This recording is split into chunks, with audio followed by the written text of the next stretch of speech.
Hi hello నమస్తే. B Shyam Sundar గారి 47వ వర్ధంతి కార్యక్రమంలో భాగంగా కార్పొరేట్ విద్యా సంస్థలని నిరోధించడానికి ఏర్పరచుకున్నటువంటి జేఏసీ సంస్థల యొక్క ప్రెసిడెంట్ చెన్నోజు శ్రీనివాసులు గారి సౌజన్యంతో, వారి సంస్థ సౌజన్యంతో 47వ వర్ధంతి కార్యక్రమంలో విద్య యొక్క ప్రాముఖ్యత, బహుజన నాయకుల యొక్క ప్రాముఖ్యత, బహుజన నాయకులు ఈ బహుజన సామాజిక వర్గాలకు ఏం చెప్పారు, ఈ మూలవాసి సిద్ధాంతం ఏంటి, ఈ ప్రజలు ఎటు వెళ్తున్నారు, ఈ ప్రజల్లో అసలు ఎవరికి ఓటేయాలి, విద్య యొక్క గొప్పతనం ఏంటి, ఎన్నో విషయాలపై వీళ్ళు సమగ్రంగా వివరించి వక్తలు కూడా ప్రసంగించారు. ఇందులో ఎంతోమంది ప్రముఖులు పాల్గొన్నారు. దీంట్లో బామ్సెఫ్ జనరల్ సెక్రటరీ మరియు ఇంతకుముందు కంబైన్డ్ ఏపీపీఎస్సికి జనరల్ సెక్రటరీగా వహించినటువంటి పెద్దలు మరియు ఎంతోమంది ప్రముఖులు బహుజన నాయకులు దీంట్లో భాగస్వాములు అయ్యారు. ఈ యొక్క బీబీఎస్ యొక్క ప్రెసిడెంట్ గారిని దీనిపై పూర్తి వివరణ అడిగి తెలుసుకుందాం. ఈ ప్రోగ్రాంలో అసలు ఏం జరిగింది, వీళ్ళు భవిష్యత్తులో ఎలాంటి పోరాటాలు చేసి ఈ బహుజన వర్గాలని ఎలా ఒక తాటిపైకి తీసుకురానున్నారో అడిగి తెలుసుకునే ప్రయత్నం చేద్దాం. హాయ్ సార్, నమస్తే. మీరు ఈ ప్రోగ్రాం ఏర్పరిచిన ముఖ్య ఉద్దేశం ఏంటి, ఇందులో మీరు చెప్పాలనుకున్న విశేషాలు ఏం చెప్పారు, దీన్ని హాజరైనటువంటి జనం ఏ విధంగా తీసుకున్నారు?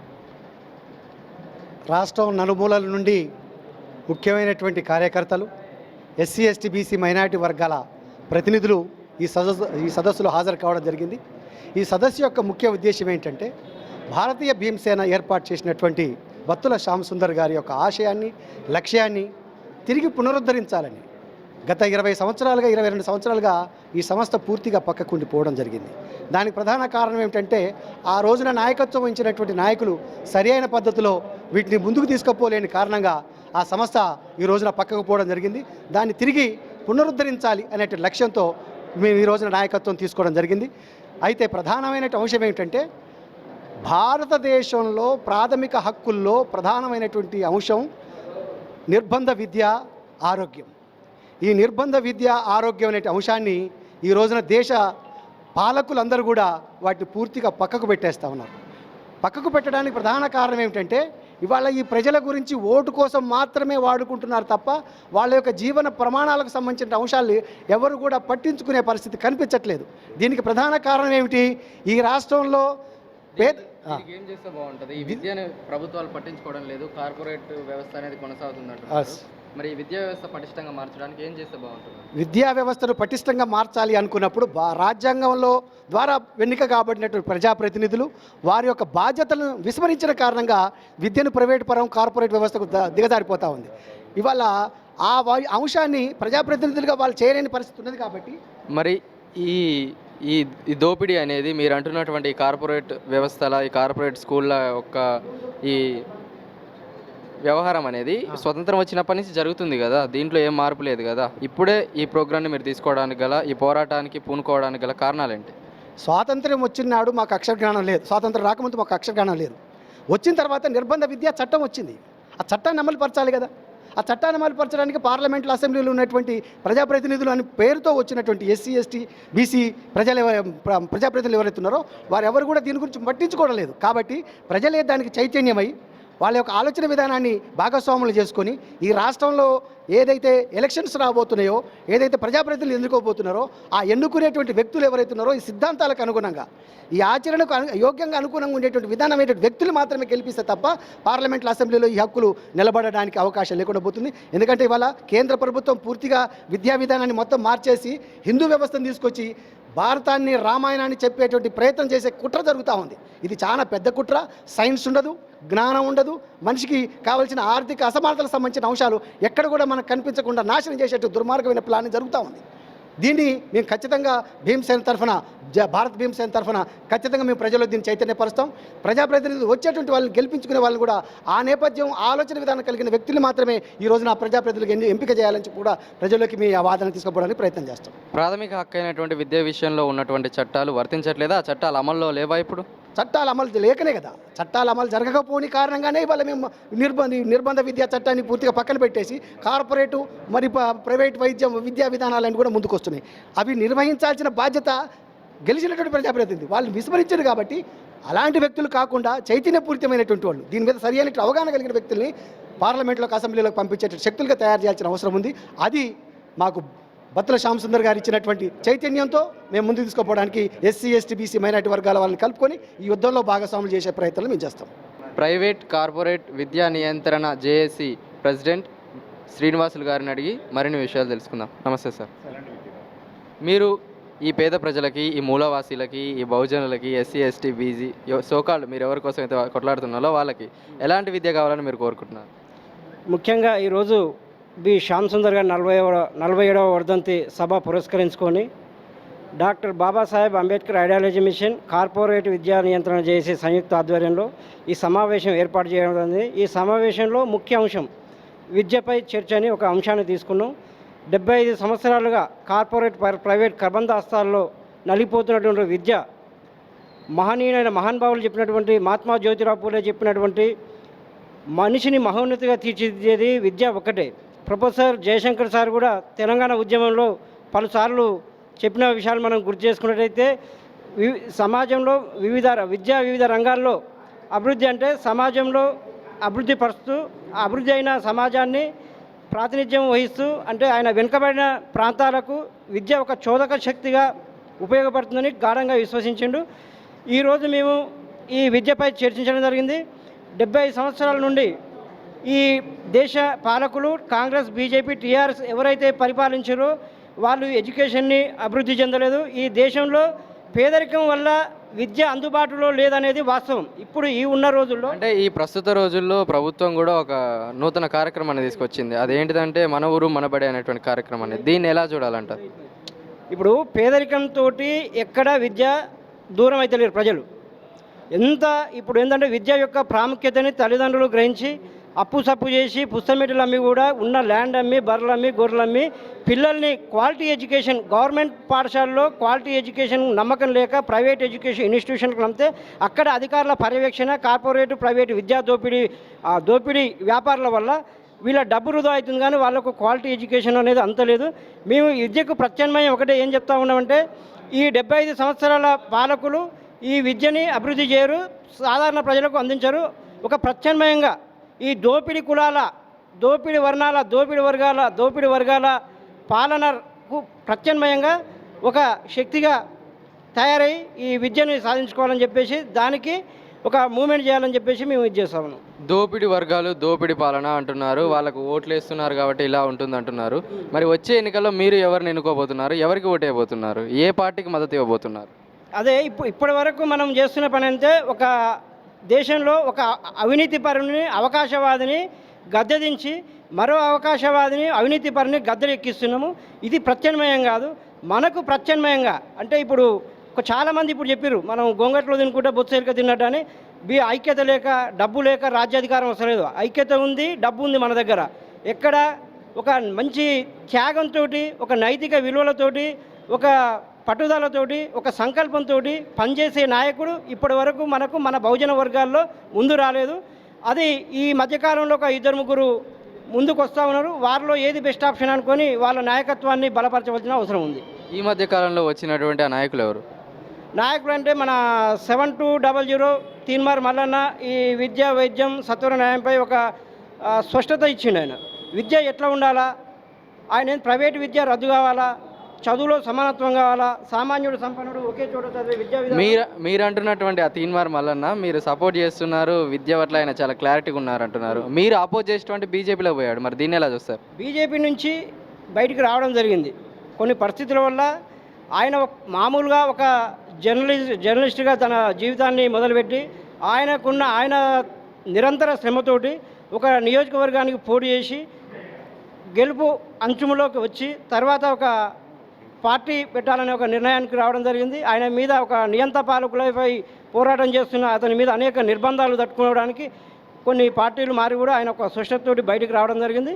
అలా తెలంగాణ రాష్ట్రంలో ఒక ప్రత్యామ్నాయ శక్తిగా ఎదిగి ఈ ఉచిత నిర్బంధ విద్యను మల్లన్న ద్వారా సాధించుకోవాల్సి మేము విశ్వసిస్తూ ఈరోజు ఆయన్ని ముఖ్య అతిథిగా పిలవడం జరిగింది.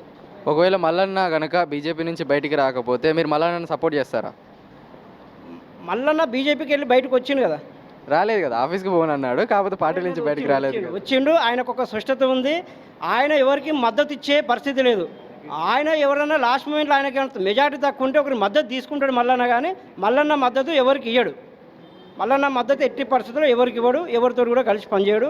ఒక చాలా గంభీరమైన చర్చ జరిగింది. మే 1 నాడు ఒక స్పష్టత ఇచ్చిండు, మొత్తం క్లారిటీ ఇచ్చిండు ఏంది అనేది. విద్య విషయంలో మీరు చేస్తున్నటువంటి ఈ పోరాటంలో మల్లన్న కాకుండా ఇంకే నాయకులనైనా మీరు ఆశాభావం వ్యక్తం చేస్తున్నారా? దీని పట్ల ఒక స్పష్టత ఇస్తారని. అంటే ఇప్పటి వరకు ఎటువంటి ఆ నాయకులు ఒక స్పష్టత ఇవ్వలేదు. అంటే ఒక దోపిడీ వర్గాలకు సపోర్ట్ చేసే విధంగా ఉంది. అంటే ఒక రకంగా ఏంటంటే ఒక ప్రత్యామ్నాయం చెప్పకుండా ఈ గవర్నమెంట్ ఇన్స్టిట్యూషన్స్ ఇట్లా ఉండాలా అట్లా ఉండాలా. ఇప్పుడు 2 రకాల విద్య అమలవుతుంది తెలంగాణలో, ఒక ప్రైవేటు గవర్నమెంటు. ఒక ప్రైవేటు గవర్నమెంటు విద్య అమలు కావడం వల్ల ఇలా ఫర్ ఎగ్జాంపుల్స్ కొన్ని వేల కోట్ల పెట్టుబడులు పెట్టి సామాన్యునికి ప్రవేశం లేకుండా అనేక పాఠశాలలు సామాన్యునికి ప్రవేశం లేదు.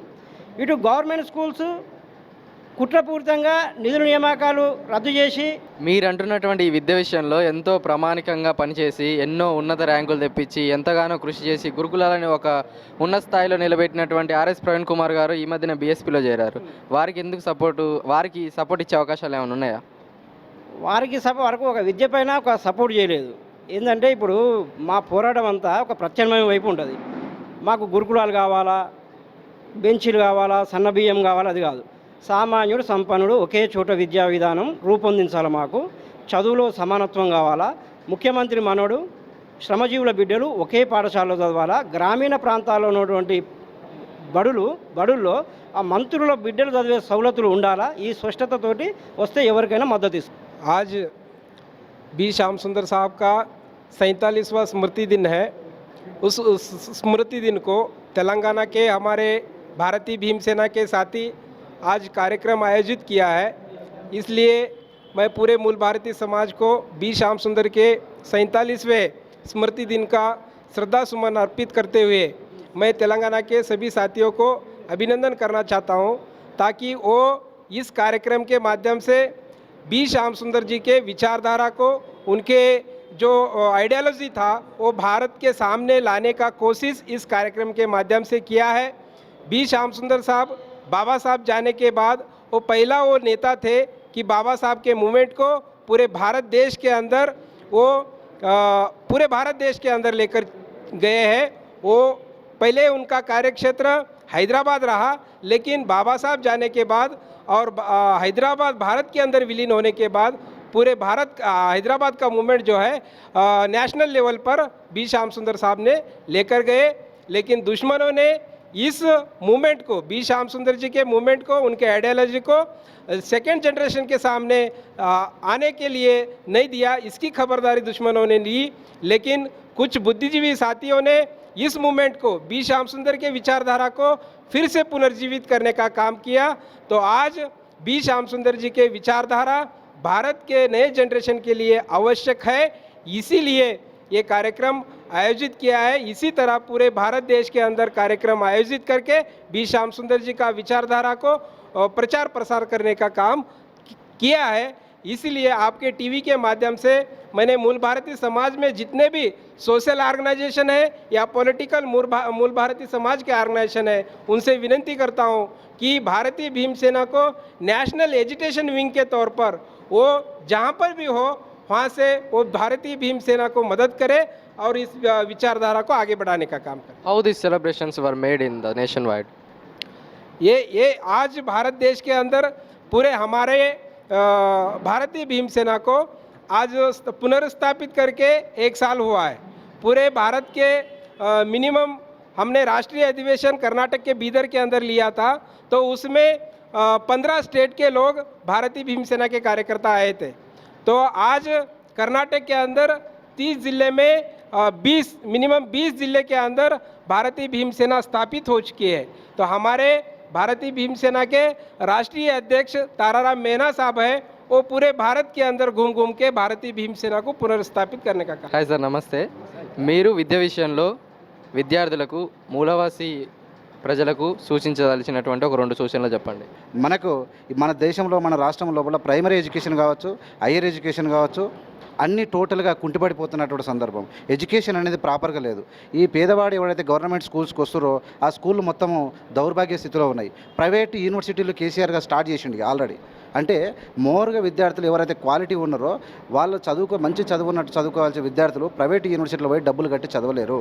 ఇప్పుడు కేసీఆర్ వచ్చిన తర్వాత మొట్టమొదటిసారిగా తెలంగాణ లోపల 2 పెద్ద ఆర్యూనివర్సిటీలు ప్రైవేట్ స్టార్ట్ చేసి లక్షలాది అడ్మిషన్లు తీసుకొని డబ్బులకు విద్యను అమ్ముకుంటున్న సందర్భం లోపల పేదవాడికి హైయర్ ఎడ్యుకేషన్ అందేటువంటి అవకాశాలు లేవు.